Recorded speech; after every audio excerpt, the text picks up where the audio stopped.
തലസ്ഥാനത്തെ വൃക്ഷത്തൈകൾ കൊണ്ട് നിപുണ വനമാക്കാൻ ഒരുങ്ങുകയാണ് തിരുവനന്തപുരം നഗരസഭ. 6000-ത്തിലധികം സ്കൂൾ കുട്ടികളെ പങ്കെടുപ്പിച്ചുകൊണ്ട് 4 ലക്ഷത്തിലധികം സീഡ്സ് ബോളുകളാണ് നഗരസഭ തയ്യാറാക്കിയത്. 2050ഓടെ തലസ്ഥാന നഗരത്തെ കാർബൺ രഹിതമാക്കുകയാണ് ലക്ഷ്യം. തലസ്ഥാനത്തെ വിവിധ സ്കൂളുകളിൽ നിന്നായി 6000-ത്തിലധികം വിദ്യാർത്ഥികളാണ് സീഡ്സ് ബോളിന്റെ ഭാഗമായത്.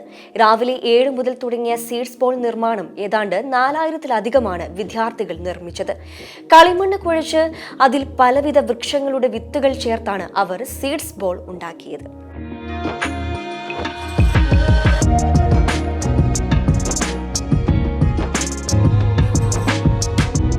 കുട്ടികളുണ്ടാക്കിയ സീഡ്സ് ബോളുകൾ നഗരപരിധിയിലെ വിവിധയിടങ്ങളിൽ നിക്ഷേപിക്കും.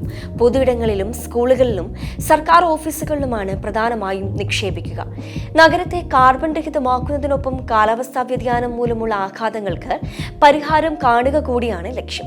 ഇവിടെ രാവിലെ മുതൽ ഈ ആക്ടിവിറ്റിയിൽ ഏർപ്പെടുന്ന മണ്ണ് കുഴച്ച് അതിൽ സീഡ് വെച്ച് അങ്ങനെ ഒരു സീഡ് ബോൾ ഉണ്ടാക്കിയെടുക്കുന്ന കുഞ്ഞുങ്ങൾ, അതിൽ പല ആളുകളും മണ്ണിൽ തന്നെ കളിക്കുന്നത് ആദ്യമായിട്ടാണ്. അപ്പോൾ അവർക്കൊരു വ്യത്യസ്തമായ അനുഭവമാണ്. അപ്പോൾ മണ്ണും നമ്മുടെ പ്രകൃതിയോട് ഇഴകിച്ചേർന്നുകൊണ്ടുള്ള ഒരു ജീവിത രീതി കൂടി പിന്തുടരാൻ അവർക്ക് സാധിക്കും എന്നുള്ളതിൽ ഒരു സംശയവുമില്ല. ഇത്തരത്തിൽ നിർമ്മിച്ചിട്ടുള്ള 4 ലക്ഷത്തിലധികം വരുന്ന സീഡ് ബോളുകൾ നഗരത്തിൻ്റെ വിവിധ ഇടങ്ങളിൽ, അത് സ്കൂളുകളുണ്ട്, പൊതുയിടങ്ങളുണ്ട്, തരിശുഭൂമികളുണ്ട്, നമ്മുടെ ഓഫീസുകളുണ്ട്, സാധ്യമായ എല്ലാ സ്ഥലത്തും ഈ കുഞ്ഞുങ്ങളെയും പൊതുജനങ്ങളെയും ഒക്കെ അവരെ കൂടി നിർത്തിക്കൊണ്ടുള്ള ഒരു ഇടപെടൽ നടത്തി ഇത് താഴെ തട്ടിലേക്ക് എത്തിക്കണം എന്നതാണ് നഗരസഭ ലക്ഷ്യം വയ്ക്കുന്നത്. അതേസമയം വിവിധ പദ്ധതികൾ ഉൾപ്പെടുത്തി ഗ്രീൻ ബജറ്റും നഗരസഭ തയ്യാറാക്കിയിട്ടുണ്ട്. മുഖ്യമന്ത്രി പിണറായി വിജയൻ ഗ്രീൻ ബജറ്റ് ഉദ്ഘാടനം ചെയ്തു.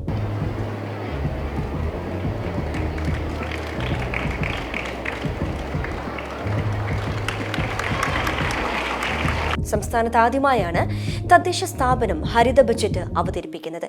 എം5 ന്യൂസ്, തിരുവനന്തപുരം.